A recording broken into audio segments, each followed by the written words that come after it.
পিছু নিয়ে অস্ত্র ভান্ডার উদ্ধার হয়ে গেল। হ্যাঁ, 6টি ঠিক কি ঘটেছে আরো বিস্তারিত এই বিষয়ে জানাতে পারবে জিয়াউল রয়েছে। তবে তার আগে আরো একবার জানাই, মহিলার পিছু নিয়ে উদ্ধার অস্ত্র ভান্ডার, কোথা থেকে কিভাবে এই অস্ত্র ভান্ডার উদ্ধার হলো আরো বিস্তারিত জিয়াউলের কাছ থেকেই জানবো। জিয়াউল, একদম দেখো, কাক ভরে মহিলা অর্থাৎ নৈহাটির দিক থেকে একটি পাবলিক ভেহিকেলসে করে তিনি অশোকনগরের দিকে আসছিলেন এবং সেই মতো অশোকনগরের 8 নম্বর এলাকা, সেখানে যখন আসে মহিলা তখনই সিআইডি এবং পুলিশ, অশোকনগর থানা পুলিশ যৌথভাবে তার পথ আটকায় এবং তার কাছে একটি ব্যাগ ছিল। সেই ব্যাগ খুলতেই পুলিশের চোখ ছানা বানা, অর্থাৎ সেই মহিলার যে ব্যাগ রয়েছে সেই মহিলার কাছে প্রায় 6টি আগ্নেয়াস্ত্র এবং 200 রাউন্ড কার্তুজ এবং বেশ কিছু টাকা রয়েছে এবং সেই অর্থাৎ কোথা থেকে নিয়ে এসছে কিন্তু মহিলার স্পষ্ট দাবি তিনি কিছু জানেন না। কিন্তু যারা সূত্রের খবর, অশোকনগর অর্থাৎ এই একেবারে বিহারের মুঙ্গের থেকে এই আগ্নেয়াস্ত্র, বিশাল পরিমাণে অস্ত্র এবং কার্তুজ নিয়ে তিনি কিন্তু অশোকনগর বা হাবড়ায় তার মহিলার বাড়ি সেখানে নিয়ে আসছিলেন। কিন্তু কার নির্দেশে নিয়ে আসছিলেন, এই মহিলাই কি অস্ত্র ব্যবসায়ী, সেটা যেমন তদন্ত করে দেখা হচ্ছে। তার কারণ এই মহিলাই কি অস্ত্র ব্যবসায়ী তদন্ত করে যেরকম দেখা হচ্ছে, সেরকম জিয়াউল জানতে চাইবো যে এই মহিলার সন্দেহজনক গতিবিধি কেন মনে হলো, কি কারণ, কিভাবে ধরা হলো এই মহিলাকে, এই মহিলাই বা কে?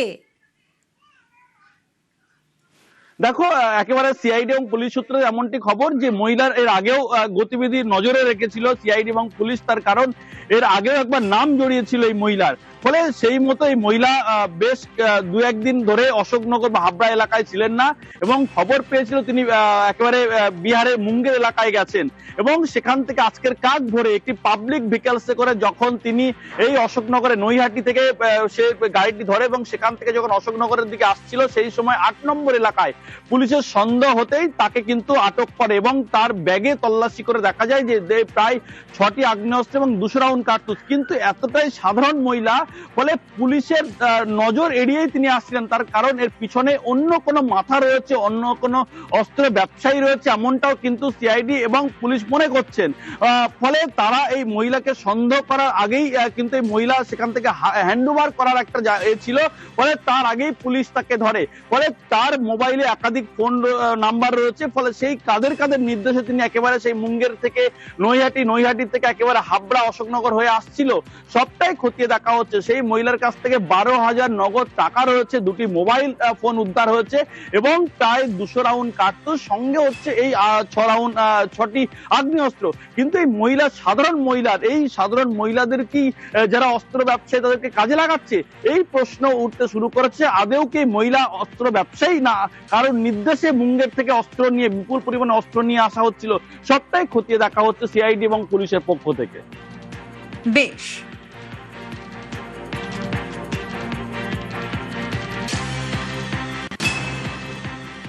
আজ থেকে দেখলাম বহুত অস্ত্র, গুলি, রিভলভার সবকিছু পাওয়া গেছে। সারা রাজ্যেই তো এখন এইসব চলছে।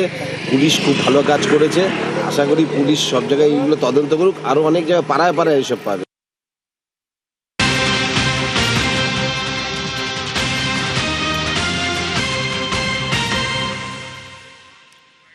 আর রাজারহাটে নারায়ণপুরে বিস্ফোরণে জলে মূল অভিযুক্ত সহ 2। স্বাভাবিকভাবে অনেকগুলো প্রশ্ন উঠে আসছে যে কেন ব্যাগে করে ভাড়া বাড়িতে বোমা পাচার করা হলো এবং উত্তর পাওয়ার জন্যই গ্রেফতার করা হয়েছে মূল অভিযুক্তকে। আরো বিস্তারিত এই বিষয়ে জানবো, অনুপ রয়েছে আমার সঙ্গে। অনুপের কাছ থেকেই জানতে চাইবো। অনুপ, অনেকগুলো প্রশ্ন উঠছে যে শামীম আর এক ভাড়াটিয়ার যে রয়েছে সাজেদ, তাকে কেন, কি কারণে ওই ব্যাগ দিল এবং ওই ব্যাগ দেওয়ার পর 5 মিনিটের মধ্যে বিস্ফোরণ ঘটলো, কি মোটিভ ছিল শামীমের? স্বাভাবিকভাবে এই প্রশ্নগুলো উঠে আসছে। পুলিশি তদন্তে কি জানতে পারছো?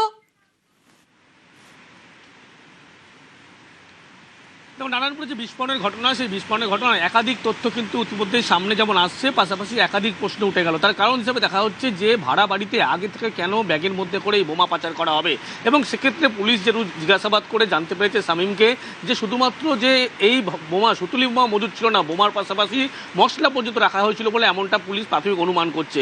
যদিও শামীমকে গ্রেপ্তারের পরবর্তী ক্ষেত্রে দীর্ঘ জিজ্ঞাসাবাদ করা হয়েছে, শামীম কিন্তু সেভাবে জিজ্ঞাসাবাদে সহযোগিতা করছেন না। শামীমের বিরুদ্ধে আর কি অভিযোগ রয়েছে, পুরনো অভিযোগ সেই সমস্ত বিষয়গুলো খতিয়ে দেখা হচ্ছে।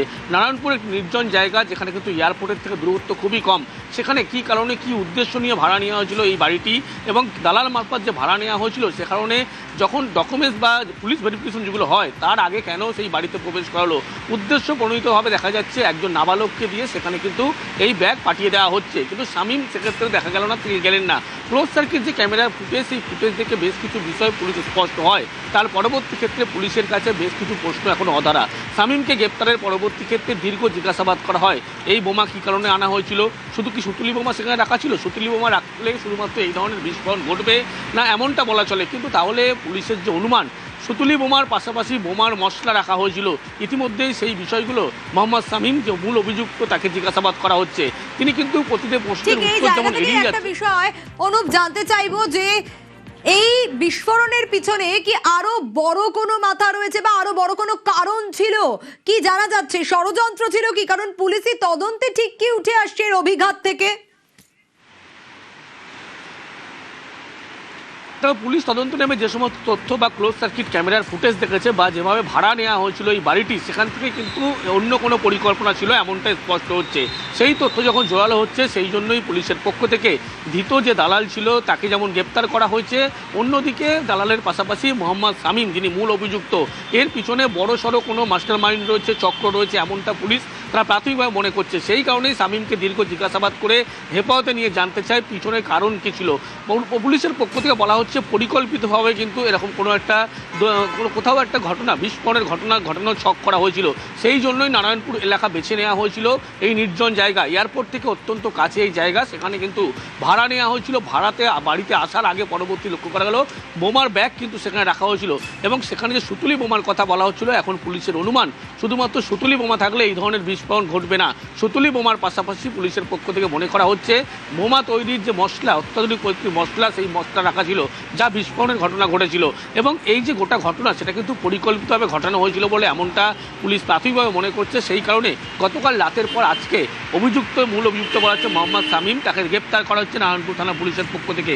পুলিশ জিজ্ঞাসাবাদে আরও তথ্য পাচ্ছে। বলা হচ্ছে এই ঘটনায় শুধুমাত্র শামীম নয়, শামীম ছাড়াও বেশ কিছু কিন্তু মানুষের নাম উঠে আসছে যারা একাধিক এই অসামাজিকমূলক কাজের সঙ্গে যুক্ত রয়েছে। শামীমকে জিজ্ঞাসাবাদ করেই তাদের হদিশ পেতে চাইছে।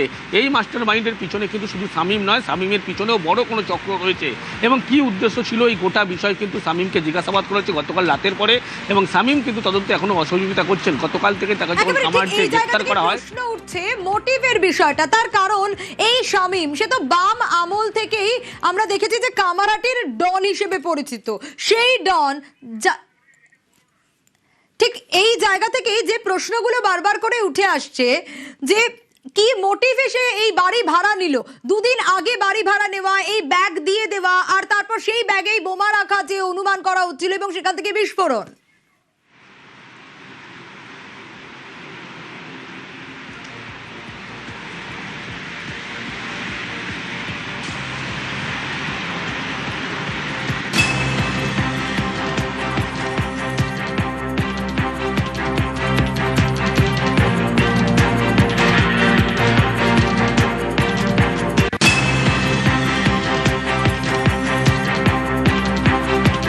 অনুপ, সঙ্গে থাকো একবার। আমরা নজর রেখেছি ইতিমধ্যেই যে আপডেটের দিকে, সুতলি বোমার পাশাপাশি সেখানে বোমার মশলাও মজুদ ছিল, এমনটাও প্রশ্ন উঠে আসছে। বিস্ফোরণের অভিঘাত, লোকেশন, অনুপের কাছে যাই। অনুপ, মোটিভ কি ছিল এইটা বারবার করে প্রশ্ন উঠে আসছে, কারণ বিস্ফোরণের অভিঘাত হয়তো আরো বড় কিছু ঘটতে পারতো, আরো বড় কোনো ষড়যন্ত্র ছিল কি, শামীমের মোটিভ কি ছিল, এই প্রশ্ন বারবার করে উঠছে। তবে পুলিশের পক্ষ থেকে কিন্তু এই মোটিভ কী রয়েছে গোটাই বিস্ফোরণের ঘটনা, তার কারণ যে সমস্ত তথ্য প্রমাণ বা যে সমস্ত ডিজিটাল এভিডেন্স বা ক্লোজ সার্কিট ক্যামেরার ফুটেজ পেয়েছে পুলিশ, সেখান থেকে মনে করা হচ্ছে কিন্তু এর পিছনে অন্য কোনো কারণ রয়েছে। বিস্ফোরণ যে অন্য কোথাও একটা ঘটানোর যে পরিকল্পনা করা হয়েছিল, যার কারণে এই ঘর ভাড়া নেওয়া হয়েছিল পরিকল্পিতভাবে। এবং যে সমস্ত তথ্য এখনও পর্যন্ত নারায়ণপুর থানার পুলিশ তারা পেয়েছে, সেখান থেকে তারা মনে করছে যে শুধুমাত্র একটা মোটিভ ছিল বড় কোনো ঘটনা ঘটানোর জন্য, যে কারণে পরিকল্পিতভাবে এই ঘর ভাড়া নেওয়া হয়েছিল। ডকুমেন্ট সাবমিট করা হলে পুলিশ ভেরিফিকেশন করা হয়নি, তার আগে ব্যাগ পাঠানো হয়েছিল। এই প্রত্যেকটি যে সমস্ত ঘটনা বোমা বিস্ফোরণের ঘটনায় ঘটে থাকে বা পরিকল্পিত হয়ে থাকে, সেরকমই ক্ষেত্রে নারায়ণপুরের এই বিস্ফোরণের ঘটনায় প্রত্যেকটা একটা পরিকল্পনা ছিল, এমনই কিন্তু তথ্য ইতিমধ্যে উঠে এসছে। এবং মোটিভ কী ছিল এই বিষয় কিন্তু জানার জন্য দফায় দফায় জিজ্ঞাসাবাদ করা হচ্ছে। মূল অভিযুক্ত বলা হচ্ছে মোহাম্মদ শামীমকে, কিন্তু পুলিশ যেটা জানতে পারছে মূল অভিযুক্ত শুধু শামীম নয়, শামীমের পিছনেও কোনো মাস্টার মাইন্ড কাজ করেছিল। আর শুধু উদ্দেশ্য বলতে গেলে দেখা যাবে যে এই ঘটনায় শুধুমাত্র এই যে এখানেই বিস্ফোরণ ঘটাবে এমনটা উদ্দেশ্য ছিল না। পার্শ্ববর্তী কোনো অঞ্চল সেখানে একটা বিস্ফোরণের ঘটনার জন্য পরিকল্পনা করা হয়েছিল, যে কারণে এই যে মূল অভিযুক্তর কথা বলা হচ্ছে বাম আমল থেকেই, যার একেবারে ডন ছিল সেই এলাকার কামারহাটি এলাকার, তিনি কিন্তু সেখান একেবারে থেকে ঠিক এই জায়গা থেকেই আসবো।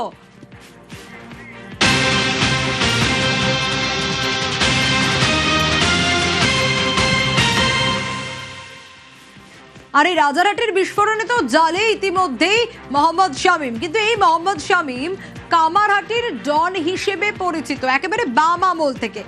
একাধিক ডাকাতির ঘটনাতেও নাকি অভিযুক্ত শামীম। সুবীর রয়েছে আমার সঙ্গে। সুবীর, এই শামীমকে নিয়ে তো ভুরি ভুরি অভিযোগ।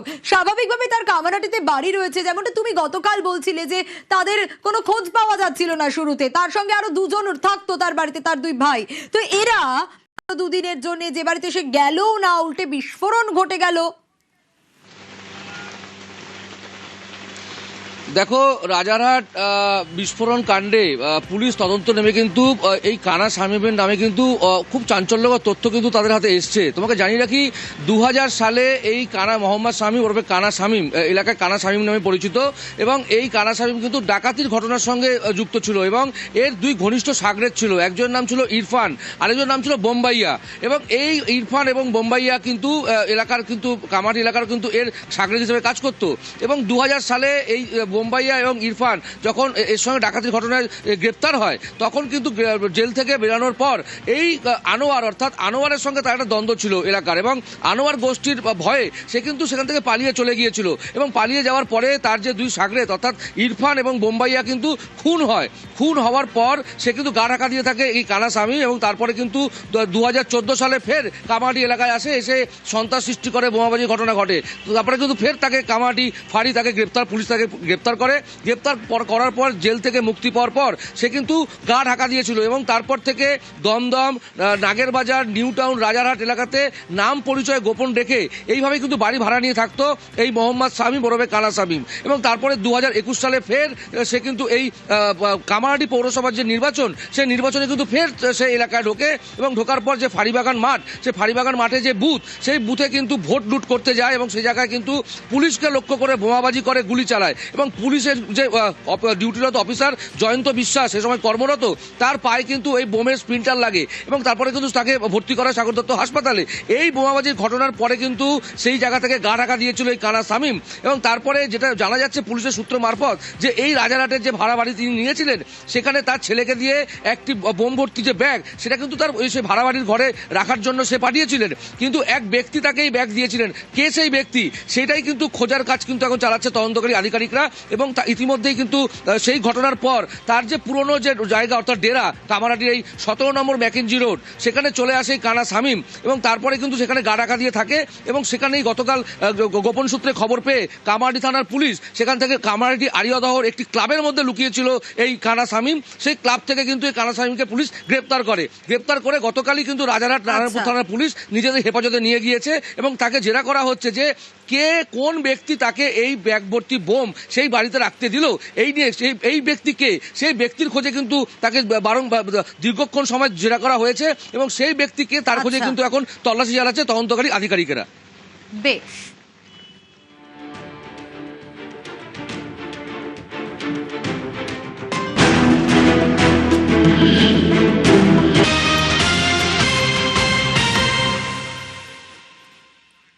আর এই মুহূর্তে নজর রাখবো আমতলায় অভিষেক বন্দ্যোপাধ্যায়ের অফিসে। আমরা গতকাল প্রত্যেকটা আপডেট আপনাদের দিয়েছি যে কিভাবে বুলডোজার চলেছিল। আজকেও কি অ্যাকশনে থাকবে আর্থ মুভার, এই প্রশ্ন উঠছে, কারণ গতকাল সকাল থেকে প্রত্যেকটা মুহূর্তের আপডেট আমরা তুলে ধরেছি। কিন্তু আমতলায় আজও কি অভিষেকের অফিসে অ্যাকশন, এই প্রশ্ন উঠছে। অফিস ঘিরে পুলিশ রয়েছে, কেন্দ্রীয় বাহিনীর জওয়ানরা রয়েছে, এবং গতকালই আমরা দেখেছিলাম প্রশাসনের তরফ থেকে প্রথমে যে শেডগুলো ছিল এক্সট্রা ফুটপাথের উপর, সেই শেডগুলো ভেঙে দেওয়া হয়, তারপর একে একে কার্নিশ ভাঙা হয়, এবং দেওয়াল ভেঙে দেওয়া হয় একাংশ, প্রশাসনের তরফ থেকে ভেঙে দেওয়া হয়, রাতভর কার্যালয় থেকে নথি অন্যান্য যে সামগ্রী রয়েছে সেগুলো সংগ্রহ করা হয়। তাহলে আজ কি হবে, আজকের ছবিটা একটু জানবো। অর্পণ রয়েছে আমার সঙ্গে। অর্পণ, গতকাল আমরা দেখেছিলাম যে সকাল থেকে আমরা নজর রেখেছিলাম কিভাবে প্রশাসনের তরফ থেকে আর্থ মুভার অ্যাকশনে ছিল। আজকের ছবিটা ঠিকই, কারণ গতকাল রাতেও নথিপত্র এসব সবকিছু সংগ্রহ করা হয়েছে। আজ সকাল থেকে কি ছবি?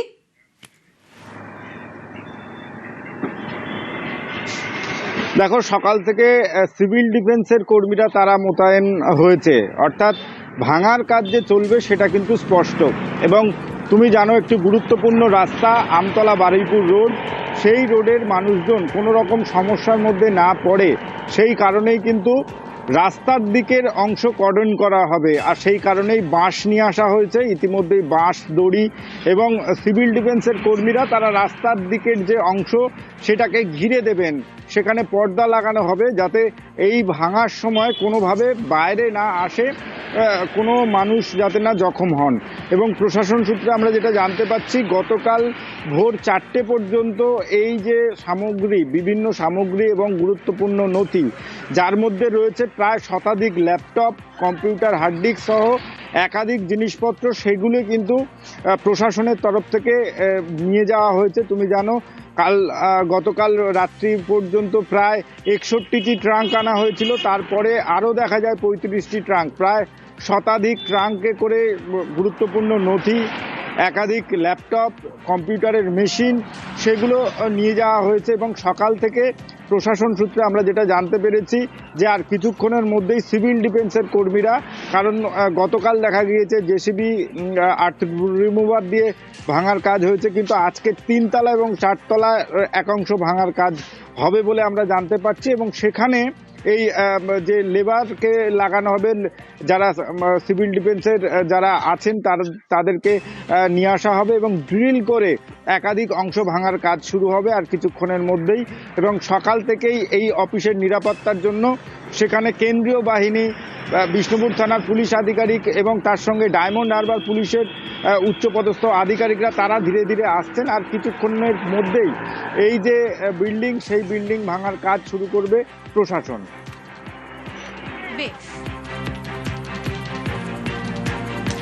আমরা নজর রেখেছিলাম, আজকেও পুলিশ, কেন্দ্রীয় বাহিনী রয়েছে। এবং গতকাল ঠিক কি ছবি ধরা পড়েছিল, গতকাল আমরা দেখেছিলাম যে প্রশাসনের তরফ থেকে রীতিমতো আর্থ মুভার, 3টি আর্থ মুভার অ্যাকশনে ছিল। প্রথমে ফুটপাত দখল করার অভিযোগ ছিল, সে কারণে যে শেডগুলো ছিল সেই শেডগুলো প্রথমে ভেঙে দেওয়া হয়, তারপর কার্নিশ ভাঙা হয়, তারপর দেওয়াল। এবং আমরা দেখেছিলাম যে এই যে অফিস অভিষেক বন্দ্যোপাধ্যায়ের, এই অফিস নিয়ে ভুরি ভুরি অভিযোগ।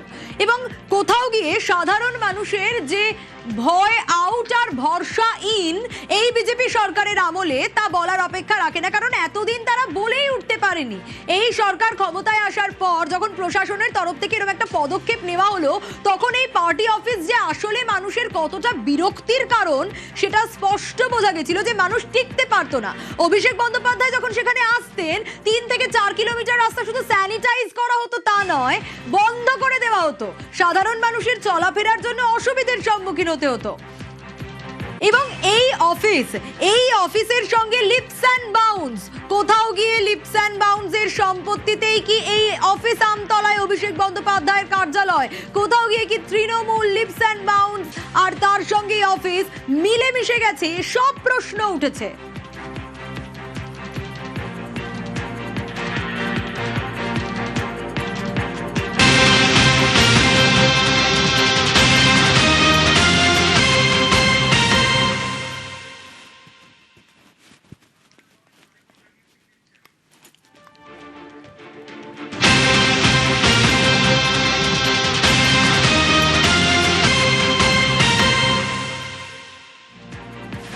মেয়াদ উত্তীর্ণ ভিসার ক্ষেত্রে করা লালবাজার, মেয়াদ উত্তীর্ণ ভিসার ক্ষেত্রে কেন করা লালবাজার, কি নির্দেশ দেওয়া হয়েছে, ভিসা খতিয়ে দেখে নয়া বিভাগ চালুর কথাও বলা হয়েছে। আরো বিস্তারিত এ বিষয়ে জানবো অমিতের কাছ থেকে। অমিত, দেখো, ভিসার মেয়াদ উত্তীর্ণ সকল বিদেশি আমাদের কলকাতায় রয়ে গেছে, তাদের বিরুদ্ধে কড়া পদক্ষেপ নেওয়ার ক্ষেত্রে লালবাজারের তরফে স্পেশাল টাস্ক ফোর্স ডিপোর্টেশন বলে একটি আলাদা সেকশন চালু করা হয়েছে বা চালু করা হলো, এমনটা কিন্তু লালবাজার সূত্রে খবর।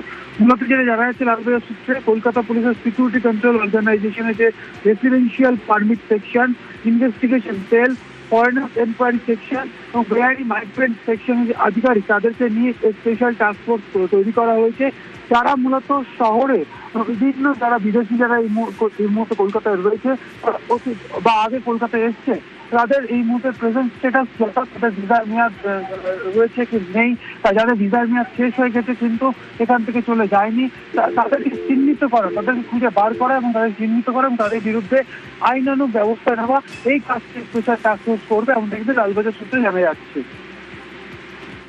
বেশ।